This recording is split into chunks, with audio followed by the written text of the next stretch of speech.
नमस्कार। फिर से स्वागत करता हूँ आपका इस कोर्स में मैकेनिकल बिहेवियर ऑफ मटेरियल जो हम हिंदी में पढ़ेंगे। लास्ट पार्ट में हमने एनर्जीज देखी थी, स्क्रू डिसलोकेशन और एज डिसलोकेशन, दोनों प्योर नेचर के थे।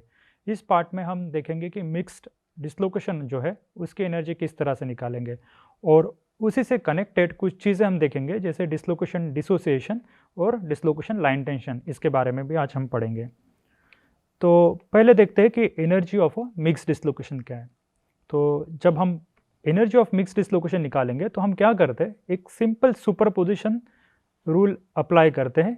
एज और स्क्रू पार्ट्स का जो एनर्जीज है उनको हम सुपरपोज कर देते हैं। जो इलास्टिक एनर्जीज है, इलास्टिक एनर्जीज पर यूनिट लेंथ ऑफ डिसलोकेशन जो है प्योर एज और प्योर स्क्रू पार्ट्स की, वो सुपर इम्पोज कर देते हैं। तो मान लेते हैं मेरी डिसलोकेशन लाइन है इस तरह से, तो इसका एक लाइन वेक्टर भी निकाल देते हैं यहाँ पे। इस तरह से मेरा लाइन वेक्टर है और अगर मेरा डिसलोकेशन मिक्स्ड है तो हमें पता है कि ये जो डिसलोकेशन है कुछ बर्जेस वेक्टर जो है कुछ एंगल बनाएगा इस डिसलोकेशन के साथ।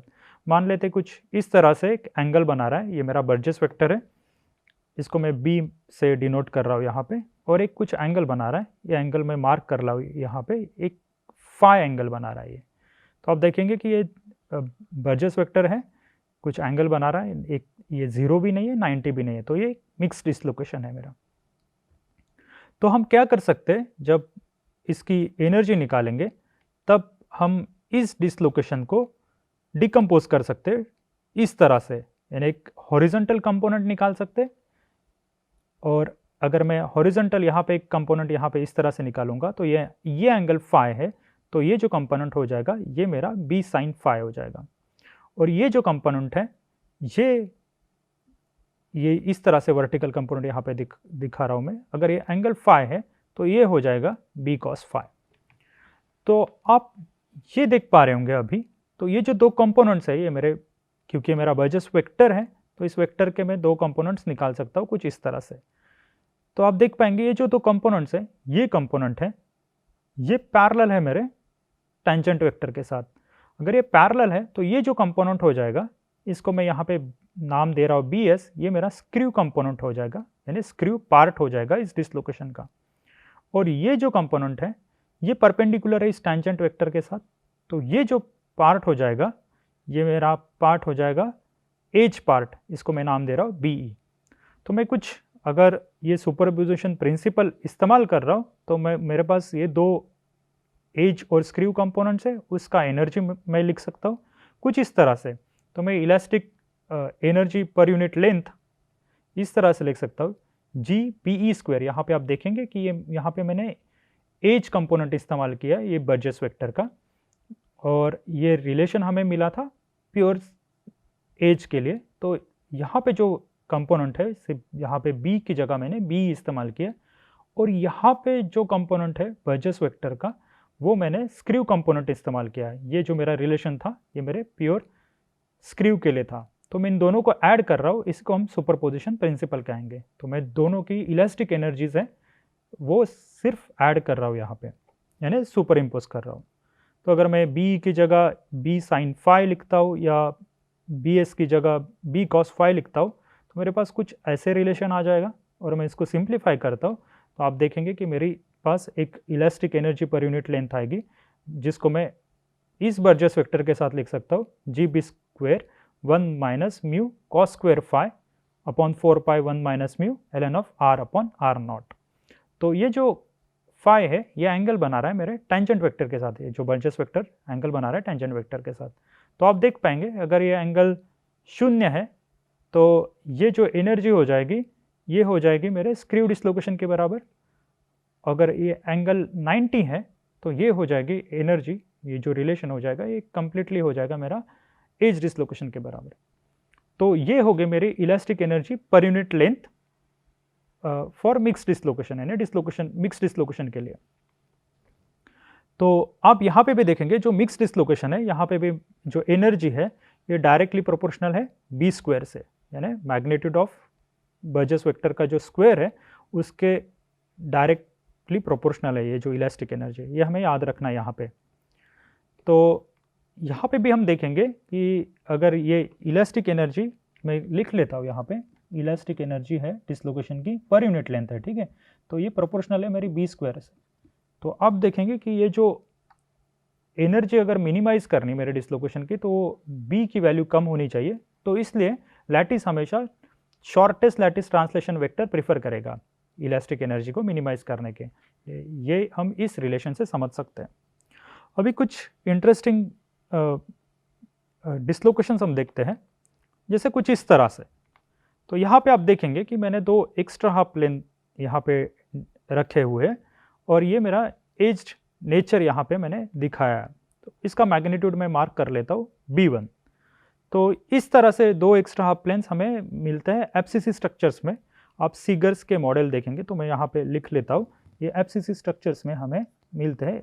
स्पेशली हम सीगर्स के मॉडल अगर देखेंगे तो हमें कुछ दो एक्स्ट्रा हाफ प्लेन्स कुछ इस तरह से मार्क किए हुए दिखेंगे। तो अभी के लिए जानते हैं ये मेरा बर्जेस वेक्टर है, और आप देखेंगे कि ये बर्जेस वेक्टर यहाँ पे दो बर्जेस वेक्टर में डिवाइड हो रहा है या डिसोशिएट हो रहा है। तो आप देखेंगे कि यहाँ पे एक एक्स्ट्रा हाफ प्लेन है और यहाँ पे एक एक्स्ट्रा हाफ प्लेन है। मान लेते हैं यहाँ पे ये जो मैग्नीट्यूड है इसको लिख लेते हैं, ये जो मैग्नीट्यूड है इसको मैं मान रहा हूँ B, और ये जो स्पेसिंग है, ये जो डिस्टेंस है, इसको भी मैं B मान रहा हूँ। तो आप समझ पाएंगे कि B1 जो है, B1 को मैं लिख सकता हूँ कुछ इस तरह से, B1 को मैं 2B लिख सकता हूँ, B2 और B3 को मैं लिख सकता हूँ B के बराबर। तो मैं ये कह सकता हूँ कि जब ये B1 स्प्लिट होगा यानी टूटेगा, तो B2 और B3 मिलेंगे मुझे। तो ये 2B जब टूटेंगे तब मुझे B और B इस तरह से डिसलोकेशन मुझे स्प्लिट होके मिलेंगे। तो अगर मैं जब इस कॉन्फ़िगरेशन की बात करूंगा तो एनर्जी क्या रहेगी, तो एनर्जी मैं लिख पाऊंगा energy proportional to B1 square. तो इस केस में क्या होगा, आप देखेंगे कि एनर्जी जो है पहले मेरी डिसलोकेशन की ये प्रोपोर्शनल टू B1 स्क्वायर होगी। तो मैं लिख सकता हूँ इसको B1 को 2B की तरह, तो ये हो जाएगी मेरी 4B स्क्वायर। तो हमारे पास 4B स्क्वायर आएगा पहले कॉन्फ़िगरेशन का एनर्जी। अगर मैं दूसरे कॉन्फ़िगरेशंस की एनर्जी देखूंगा तो यहाँ पे इस पार्ट की एनर्जी अगर मैं देखूंगा तो आप देखेंगे कि ये E2 और E3 प्रोपोर्शनल रहेगी B स्क्वायर।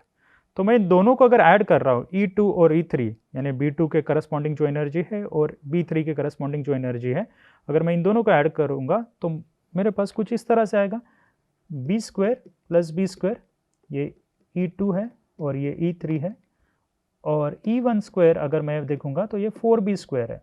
तो आप देखेंगे कि मेरे पास 2B स्क्वायर है और जो स्मॉलर है मेरे 4B स्क्वायर से। तो आप देखेंगे कि इस तरह से ये जो B1 है वो डिसोशिएट होगा, क्योंकि यहाँ पे एनर्जी कम हो रही है डिसलोकेशन की, इसलिए ये डिसोशिएट होगा B2 और B3 में। हम इसको और अच्छे से पढ़ेंगे हमारे कोर्स में, पर यहाँ के लिए हम ये सोच सकते हैं कि ये जो डिसलोकेशन है ये स्प्लिट हो सकता है नहीं टूट सकता है दो डिसलोकेशंस में B2 और B3 के। तो हम एक डिसलोकेशन डिसोसिएशन के रूल्स देखते हैं फ्रैंक्स के। तो इसको कहते हैं Franks rule for dislocation dissociation. तो मान लेते हैं मेरे पास एक टैंजेंट वेक्टर है, मेरा एक डिसलोकेशनर है, और एक उसका एक बर्जेस वेक्टर है B1। तो मैं कुछ इस तरह से लिख सकता हूँ इसको, ये जब डिसोशिएट होगा तब ये टैंजेंट वेक्टर उसके सेम रहेंगे, एक ही डायरेक्शन में रहेंगे। यहाँ पे जो टैंजेंट वेक्टर है कुछ इस तरह से रहेंगे, बट ये जो डिसलोकेशन है जब डिसोशिएट होगा तो B2 और B3 में डिसोशिएट हो रहा है। तो ये कब डिसोशिएट होगा, या ये भी हो सकता है कि ये दोनों कंबाइन होके जॉइन होके एक डिसलोकेशन बनाए। तो ये क्राइटेरिया अभी हम यहाँ पे पढ़ेंगे। तो मेरे पास B1 है और ये B2 है और B3 है। इस तरह से अगर मैं इनका वेक्टर एडिशंस देखूँ तो मैं कुछ इस तरह से लिख पाऊंगा, और मान लेता हूँ कि एक इंक्लूडेड एंगल है B2 और B3 का एंगल जो है वो फाई है। यहाँ पे ये एंगल फाई में मान रहा हूँ। तो कुछ रूल्स है फ्रैंक्स के इस तरह से। तो आप देखेंगे कि अगर ये जो इंक्लूडेड एंगल है इसके वैल्यू पे डिसलोकेशन एक तो डिसोशिएट होगा नहीं तो रिएक्ट होंगे, कुछ इस तरह से देखते हैं। तो पहले ये कंसिडर करते हैं ये क्राइटेरिया कि डिसलोकेशन जो फाई की वैल्यू है 0 π/2 के बीच में है, तो तब मेरा डिसोसिएशन प्रीफर होगा, और जब फाई की वैल्यू π/2 से बड़ी है और पाई से कम है तो तब मेरा रिएक्शन प्रीफर्ड होगा। तब हम डिसोसिएशन की बात करेंगे तो हम देखेंगे कि अगर ये हम इस तरह से कुछ समझ सकते हैं, जैसे मान लेते मेरे पास π/2 एंगल है, ये इंक्लूडेड एंगल जो है ये π/2 है, तो ये B2 है, ये B3 है, तो B1 की वैल्यू कुछ इस तरह से आएगी। तो मैं पाइथागोरस थ्योरम, अगर सिंपल पाइथागोरस थ्योरम अप्लाई करूंगा तो B1 square B2 square plus B3 square मैं लिख सकता हूँ। तो इस कंडीशन में ये सेटिस्फाइड होगी। पर अगर हम कुछ इस तरह से देखेंगे, अगर π/2 से छोटी है वैल्यू, ये वैल्यू अगर छोटी है, ये फाई था मेरा एंगल, ये छोटी हो जाएगी, तब आप देखेंगे मेरे पास कुछ डिसलोकेशन के कॉन्फ़िगरेशंस कुछ इस तरह से आएंगे। ये मेरा B2 था, B3 था और ये B1 है। तो आप देखेंगे कि B1 स्क्वायर ये आपको बड़ा मिलेगा B2 square plus B3 square से। अगर ये बड़ा मिल रहा है तो ये B1 प्रीफर करेगा मेरे B2 और B3 में डिसोशिएट हो, यानी स्प्लिट हो जाए। तो ये कंडीशन है। तो यहाँ पे मैं जान पा रहा हूँ कि B1 स्क्वायर बड़ा है B2 स्क्वायर और B3 स्क्वायर के दोनों के एडिशन से। अब रिएक्शन में क्या होगा? रिएक्शन में आप देखेंगे कि अगर 5 बड़ा है एंगल π/2 से, तो हमारे पास कुछ कॉन्फ़िगरेशन इस तरह से आएगा, इस तरह से कुछ कॉन्फ़िगरेशन आएगा। ये मेरा B2 है, ये मेरा B3 है और ये मेरा B1 है। तो क्या होगा? B2 और B3 रिएक्ट करके B1 को फॉर्म करेंगे, तो B2 और B3 कंबाइन हो गए और मुझे B1 मिलेगा। ये कब होगा? जब मेरा B1 स्क्वायर स्मॉलर रहेगा B2 square plus B3 square से। तो अब आप देख पा रहे होंगे यहाँ पे ज्योमेट्रिकली भी आप देख पा रहे होंगे कि ये कॉन्फ़िगरेशन किस तरह से काम कर रहे हैं। तो ये डिपेंड करेगा कि मेरा इंक्लूडेड एंगल क्या है मेरे बर्जेस वेक्टर्स का, जो बर्जेस वेक्टर डिसोशिएट हो रहे हैं। ये हमारा फ्रैंक रूल है। फ्रैंक रूल मुझे एक एनर्जी क्राइटेरिया देता है। ये मेरा है एनर्जी क्राइटेरिया। ये B square B2 square plus B3 square ये दर्शा रहे, एनर्जीज दिखा रहे हैं मेरे डिसलोकेशंस की। तो ये एक एनर्जी क्राइटेरिया है, इसको हम फ्रैंक्स क्राइटेरिया कहते हैं। अभी देखते हैं कि एफसीसी के केस में हमने एक बार बात की थी, जब एफसीसी के केस में ये एक जो डिसलोकेशन है, परफेक्ट डिसलोकेशन है, वो डिसोशिएट होता है। तो हमने बात की थी ये जो मेरा डिसलोकेशन है, यानी ये A/2 110 टाइप डिसलोकेशन होता है हमेशा। ये शॉर्टेस्ट लैटिस ट्रांसलेशन वेक्टर है, ये हमने देखा था। ये इस टाइप का हमारा डिसलोकेशन होता है। तो अगर ये जब डिसोशिएट होगा, ये परफेक्ट डिसलोकेशन होता है, ये स्प्लिट होगा दो पार्शियल्स में एफसीसी के केस में। तो यहाँ के लिए आप मान लीजिए ये जो दो पार्शियल्स है मैं कुछ इस तरह से लिख पाऊंगा। ये B1 हो गया मेरा, ये B2 हो गया और ये B3 हो गया। तो मैं B1 equal to B2 plus B3 इस तरह से लिख पा रहा हूँ। तो मैंने कहा था कि ये B1 डिसोशिएट होगा B2 और B3 में। तो ये B1 जो होता है हमेशा इस टाइप का होता है, A/2 1 बार 1 0। तो ये डिसलोकेशन मेरा डिसोशिएट हो रहा है किस में? A/6 1 बार 2 बार 1 प्लस A/6 2 बार 1 बार 1 में। तो ये जो दो डिसलोकेशंस है इनको हम पार्शियल्स कहते हैं। तो हमने ये भी देखा था कि ये पार्शियल्स क्यों कहते हैं, क्योंकि यहाँ पे कोई लैटिस पोजीशन नहीं है। अभी देखते हैं इनके एनर्जीज कैलकुलेट करते हैं। पहले इसकी एनर्जी कैलकुलेट करते हैं। तो आप देखेंगे कि इसकी एनर्जी आएगी, यहाँ पे B1 स्क्वायर अगर मैं निकालूंगा तो इसकी एनर्जी आएगी A²/2। इसकी अगर एनर्जी निकालेंगे ये B2 स्क्वायर तो ये आ जाएगा A²/6, और इसकी अगर एनर्जी निकालेंगे तो ये आ जाएगी A²/6। अगर मैं इन दोनों को ऐड करूंगा अभी यहाँ पे तो आपको मिलेगा, यहाँ पे आप देखेंगे कि ये जो दो ऐड करने के बाद मेरे पास आ जाएगा, यह आ जाएगा A²/3 आएगा। तो A²/3 स्मॉलर है A²/2 से। तो आप देख पा रहे होंगे यहाँ पे कि जो B1 स्क्वायर है वो बड़ा है B2 square plus B3 square से। तो यहाँ पे हम देख सकते हैं कि ये जो B1 है वो डिसोशिएट होगा इन B1 B2 और B3 में। B2 और B3 क्या है यहाँ पे मेरे पार्शियल डिसलोकेशन से, तो मैं कह सकता हूँ कि एफसीसी में ये डिसोशिएट हो सकता है परफेक्ट डिसलोकेशन इन दोनों पार्शियल्स में।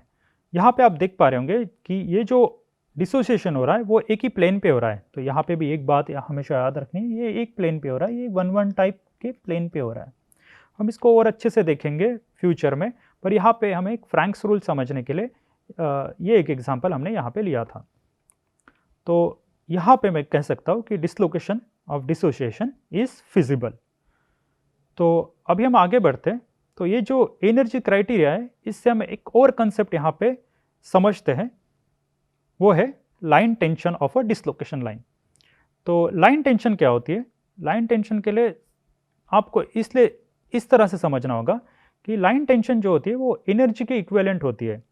तो अगर मेरे पास एक डिसलोकेशन है, मैं एक डिसलोकेशन यहाँ पे मार्क किया हूँ, मान लेते हैं कि ये डिसलोकेशन यहाँ पे पिंड है, यानी यहाँ से ये मूव नहीं हो सकता, बीच में ये मूव हो सकता है। अगर मैंने स्ट्रेस अप्लाई किया, कोई भी शेयर स्ट्रेस अप्लाई किया, तो इस शेयर स्ट्रेस की वजह से ये डिसलोकेशन इस तरह से मूव होगा कि यहाँ पे पिंड है तो ये मूव नहीं हो पाएगा, पर इस तरह से मूव होगा। जैसे ही मैं शेयर स्ट्रेस रिलीज करूँगा, छोड़ दूंगा, तो ये डिसलोकेशन वापस आने की कोशिश करेगा। ये इस तरह से, अगर यहाँ पे कोई शेयर स्ट्रेस नहीं है तो ये यहाँ पे वापस आएगा, डिसलोकेशन स्ट्रेट होगा। तो ये जो स्ट्रेटनिंग ऑफ डिसलोकेशन है, यानी जो डिसलोकेशन की टेंडेंसी है यहाँ पे स्ट्रेट होने की, उसको ही हम कहते हैं लाइन टेंशन। कि लाइन टेंशन की वजह से डिसलोकेशन मेरा स्ट्रेट होने की कोशिश करेगा। अब ये क्यों करेगा, आप इस तरह से समझ सकते हैं, क्योंकि जब यहाँ पे मेरा डिसलोकेशन है तो एक उसकी एक इलास्टिक एनर्जी है। हमने बात की थी कि इलास्टिक एनर्जी जो है वो पर यूनिट लेंथ है। ये आपको याद रखना है कि हम जब इलास्टिक एनर्जी की बात करेंगे तो elastic energy per unit length बात कर रहे हैं। तो अगर जैसे ही यहाँ पे इस कॉन्फ़िगरेशन में इसकी लेंथ कम है, तो एनर्जी जो होगी यहाँ पे इस कॉन्फ़िगरेशन में वो कम होगी। जैसे मैंने स्ट्रेस अप्लाई किया, तो इस स्ट्रेस की वजह से यहाँ पे इस डिसलोकेशन को तो कर्व नेचर लेना पड़ रहा है, पर यहाँ पे उसकी लेंथ भी बढ़ रही है। एक कर्वेचर की वजह से उसकी लेंथ बढ़ेगी। तो ये जो इस कॉन्फ़िगरेशन में है वो मेरे डिसलोकेशन की एनर्जी यहाँ पे बढ़ रही है। तो जैसे मैंने स्ट्रेस रिलीव कर दिया, छोड़ दिया, तब आप देखेंगे कि डिसलोकेशन की लेंथ इनिशियल हो गई या कम हो गई, शॉर्टन हो गई है। तो ये यहाँ पे डिसलोकेशन चाहेगा कि अपनी एनर्जी पर यूनिट लेंथ कम रखे, तो इसलिए उसको एक टेंडेंसी आ जाती है, और उस टेंडेंसी को ही हम कहते हैं लाइन टेंशन।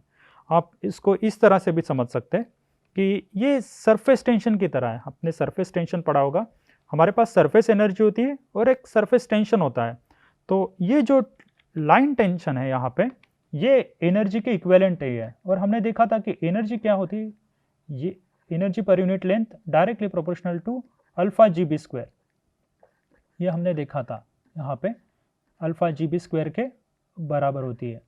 तो आप देखेंगे कि ये जो टेंशन है वो भी इक्विवेलेंट है मेरे अल्फा जी बी स्क्वायर के। तो इसका अगर हम देखेंगे सरफेस टेंशन का क्या यूनिट होता है, एनर्जी पर एरिया।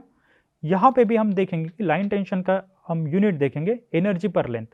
वो नथिंग बट, यानी वो जस्ट हमारी इलास्टिक एनर्जी की टेंडेंसी है, elastic energy per unit length की तरह ही है। तो जो मैग्नीट्यूड है दोनों का सेम है यहाँ पे, पर जो टेंडेंसी है उसको हम लाइन टेंशन कहते हैं। अभी हम इसको और अच्छी तरह से समझते हैं। तो यहाँ पे मैंने एक एग्जांपल दिया था कि ये कर्व हो रहा है, ये कर्व किस स्ट्रेस में होगा ये हम जानेंगे यहाँ पे। तो लाइन टेंशन को भी मैं इस तरह से लिख सकता हूँ, T equal to alpha G B square. और जब मैं ये लिखूंगा तो मैं ये इस तरह से कह सकता हूँ कि स्ट्रेन एनर्जी मेरे डिसलोकेशन की वो डायरेक्टली प्रोपोर्शनल है मेरे लेंथ ऑफ अ डिसलोकेशन। तो कंसिडर डिसलोकेशन लाइन, मान लेते हैं एक डिसलोकेशन लाइन है मेरे पास ए और बी। यहाँ पे मैं बोल रहा हूँ कि ए और बी मेरे पिन पॉइंट्स है, यानी यहाँ पे डिसलोकेशन मूव नहीं हो सकता, यहाँ पे पिन किए हुए हैं। तो जब मैं स्ट्रेस अप्लाई करूँगा तो डिसलोकेशन कुछ इस तरह से कर्वेचर लेगा, ये अभी देखा है हमने। मान लेते हैं इस कर्वेचर लेंथ को ds मान लेते हैं। ये स्मॉल सेगमेंट्स की बात कर रहा हूँ मैं, डिसलोकेशन लाइन सेगमेंट की, यानी बहुत स्मॉल लेंथ सेगमेंट की बात कर रहा हूँ। तो ये स्मॉल कर्वेचर आ गया मेरे डिसलोकेशन में, इसको मैं ds नाम दिया। और जब ये कर्वेचर आया तो इसको मैं डिफाइन कर सकता हूँ कि रेडियस से, और उस रेडियस को मैं मेजर करता हूँ r से। अगर ये आर है मेरी रेडियस कर्वेचर की, तो अभी मैं एक देख पाऊंगा एक थीटा भी यहाँ पे एक सबस्टेंड होगा क्योंकि एक आर्क है यहाँ पे, तो इसको मैं मान लेता हूँ डी थीटा। ये डी थीटा भी बहुत स्मॉल है, छोटा डी थीटा है, तो इसकी मैग्नीट्यूड बहुत कम है। तो जब ये होगा और मैं कुछ इस तरह से इस पॉइंट पे आप देख पाएंगे, अगर मैं एक टेंजेंट ड्रॉ करता हूँ तो ये जो एंगल होगा यहाँ पे, ये जो एंगल होगा ये होगा मेरा डी थीटा बाई 2 और डी थीटा बाई 2। तो ये दोनों एंगल मेरे डी थीटा बाई 2 होंगे। अभी आप देख पाएंगे कि ये तो ज्योमेट्री से मैं लिख पा रहा हूँ। तो मान लेते हैं कि फोर्स पर unit length of a dislocation, ये मेरी एफ दर्शाता है फोर्स पर unit length of a dislocation. तो अगर यहाँ पे एक फोर्स लग रहा है एफ और टी अगर लाइन टेंशन है, तो लाइन टेंशन इस तरह से मार्क किए जाएंगे। जब टेंशन की बात होंगे तब टी इस तरह से मार्क होंगे। यहाँ पे हम देखेंगे टी और टी इस तरह से मार्क किया है। अगर हम कोई केबल कंसिडर करते हैं तो अगर केबल टेंशन में है तो हम टेंशन इस तरह से मार्क करते हैं हमेशा, तो उसी तरह से लाइन टेंशन मैंने मार्क की है टी। टी इस तरह से इस डिसलोकेशन पे एक्ट होगी और उसके वजह से डिसलोकेशन हमेशा स्ट्रेट होने की टेंडेंसी रखेगा। तो जब ये मेरा कर्वेचर आया है, ये कर्वेचर एक एक्सटर्नल फोर्स की वजह से आया है, जिसको जो हमने एक फोर्स अप्लाई किया उसके वजह से आया है। तो अब हम एक फोर्स बैलेंस लिखेंगे। फोर्स बैलेंस किस तरह से लिख सकता हूँ कि अगर फोर्स पर unit length of dislocation F है, तो ये फोर्स यानी हमने देखा था कि फोर्स पर unit length of a dislocation F है, तो इसको मैं डी एस से मल्टीप्लाई करूँगा तो मुझे एक फोर्स मिलेगा जो इस डायरेक्शन में मेरा लगना चाहिए, ये एफ इस डायरेक्शन में लगना चाहिए। तो इसकी magnitude F into D S होगी। और ये स्टेबल कॉन्फ़िगरेशन है, ये तब होगा जब यहाँ पे हम फोर्स बैलेंस करेंगे। यहाँ पे आप देखेंगे कि ये अगर मैं देख पा रहा हूँ यहाँ पे ये डी थीटा बाई 2 है, तो मुझे ये कंपोनेंट निकालना है टी का। तो ये टी का कंपोनेंट आएगा T sine D theta by 2, इस तरह से आएगा। और यहाँ पे हम देखेंगे कि टेंशन इधर भी लग रहा है, तो ये मल्टीप्लाई हो जाएगा 2 से, तो यहाँ पे मुझे 2 आएगा, मेरे पास 2 आएगा। तो मैं 2 साइन डी थीटा बाई 2 ये डाउनवर्ड डायरेक्शन में लगेगा, इस तरह से इधर मार्क कर लेते हैं इसको, 2t sign D theta by 2। अब हमने देखा कि ये डी थीटा बहुत स्मॉल है, तो मैं इस साइन डी थीटा बाई 2 को डी थीटा बाई 2 लिख रहा हूँ डायरेक्टली। तो आप देख पा रहे होंगे कि मेरे पास कुछ एक इस तरह से आइडेंटिटी आ गई है। अभी ये t की वैल्यू मैं अल्फा जी बी स्क्वायर अगर यहाँ पे रिप्लेस करता हूँ तो आप देखेंगे, यानी यहाँ पे मैंने ds इस तरह से लिख सकता हूँ, मैं ds को भी लिख सकता हूँ, ds को r डी थीटा लिख सकता हूँ। ये मेरे पास r है और ये d थीटा है, तो मैं ds को r डी थीटा लिख सकता हूँ। और हमने फोर्स पर यूनिट लेंथ ऑफ डिसलोकेशन देखा था टाउ बी। अगर मैंने यहाँ पे शेयर स्ट्रेस अप्लाई किया यहाँ पे टाउ इस तरह से, तो ये जो शेयर स्ट्रेस है और बर्जेस वेक्टर डिस्प्लेसमेंट है वो f हो जाएगा। तो मैं f की वैल्यू यहाँ पे लिख सकता हूँ टाउ बी, हमने देखा था। और r ds की वैल्यू मैं लिख सकता हूँ r डी थीटा।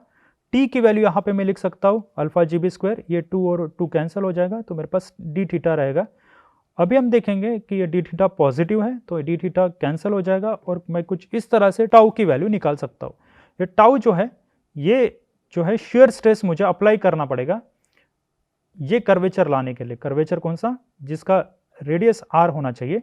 तो इस शेयर स्ट्रेस की वैल्यू मैं इस तरह से लिख सकता हूँ alpha G B upon r। तो यहाँ पे हमने एक कंसेप्ट देखा था, इस इक्वेशन की भी हम बात करेंगे बाद में, जब हमारा डिसलोकेशन के बारे में हम बोइंग की बात करेंगे, डिसलोकेशन बोइंग की बात करेंगे आगे चल के, तब हम देखेंगे कि यहाँ पे डिसलोकेशन बो हो रहा है 2 पॉइंट के बीच में। हमने देखा था कि डिसलोकेशन यहाँ पे ऐसे बो हो रहा है। कब बो हो रहा है, जब मैं एक शेयर स्ट्रेस अप्लाई कर रहा हूँ टाउ, और ये टाउ की वैल्यू मैं इस तरह से फाइंड आउट कर सकता हूँ। अगर मुझे ज़्यादा बो करना है तो मुझे यानी r की वैल्यू घटेगी यहाँ पे, तो शेयर स्ट्रेस की वैल्यू बढ़ेगी। तो आप देखेंगे कि ये जो वैल्यू है मुझे बता रही है कि एक शेयर स्ट्रेस कितना अप्लाई होना चाहिए जब मुझे डिसलोकेशन को एक कर्व नेचर देना है, या उसको बो करना है। तो यहाँ पे एक कंसेप्ट हमने समझी थी, लाइन टेंशन। तो इस स्लाइड में लाइन टेंशन की कंसेप्ट यहाँ पे दी थी, जो मैग्नीट्यूडली इक्विवेलेंट होती है elastic energy per unit length of a dislocation. और ये जो लाइन टेंशन है वो टेंडेंसी है मेरे डिसलोकेशन की, जो इस डिसलोकेशन को स्ट्रेट करने की कोशिश करेगी जब उसके ऊपर कोई एक्सटर्नल स्ट्रेसेस एक्ट नहीं हो रहे। तो अभी के लिए मैं यहाँ पे रुकता हूँ। नेक्स्ट पार्ट से हम जानेंगे कि डिसलोकेशन और डिसलोकेशन इंटरैक्शंस क्या होते हैं। तो इस पार्ट में हमने देखा था कि डिसलोकेशन डिसोसिएशन होता है। डिसोसिएशन क्यों होता है? क्योंकि वहाँ पे हम फ्रैंक्स रूल अप्लाई करते हैं जो कि एनर्जी रूल से। और यहाँ पे हमने देखा था एक लाइन टेंशन जो कि टेंडेंसी है डिसलोकेशन की, जो डिसलोकेशन को स्ट्रेट करने की कोशिश करेंगे। तो अभी के लिए रुकता हूँ। धन्यवाद।